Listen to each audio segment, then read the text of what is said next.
వర్షం పడినా కూడా చాలా పొడిగా ఉంటుంది.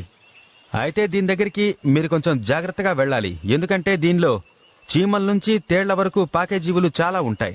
అలాగే ఒకసారి మా ఫ్రెండ్ దీని చుట్టూ పెనవేసుకునున్న ఒక కోరల్ స్నేక్ ని కూడా చూశాడు. అది చాలా భయంకరంగా దాడి చేసింది కూడా. దీన్నిప్పుడు నా జేబులో పెట్టుకుంటాను. పొడిగా ఉన్న ఒకే ఒక చోటు అదే కదా నాకు. మంట కోసం ఒక చోటు వెతుక్కోవాలి, లేదంటే నిప్పులు నా పక్కని కాల్చేస్తాయి. బురదని ఆరనివ్వాలి, కానీ నాకంత టైం లేదు. అయితే టిండర్కి తడిమట్టికి మధ్య పచ్చి చివురు కొమ్మలు ఒక అవరోధాన్ని కల్పిస్తాయి. ఇలాంటి తడి, ఉక్కపోత వాతావరణంలో మంట వెలిగించడం అసాధ్యం అనుకోవచ్చు, కానీ నేను కాసింత లోకల్ నాలెడ్జ్ని ఉపయోగిస్తే ఎంత తేడా వస్తుందో మీరే చూడండి. నా పాదాల్ని నేను జాగ్రత్తగా చూసుకుంటూ ఉండాలి. ఈ రకమైన వాతావరణంలో చాలా సులువుగా ట్రెంచ్ ఫూట్ వస్తుంది.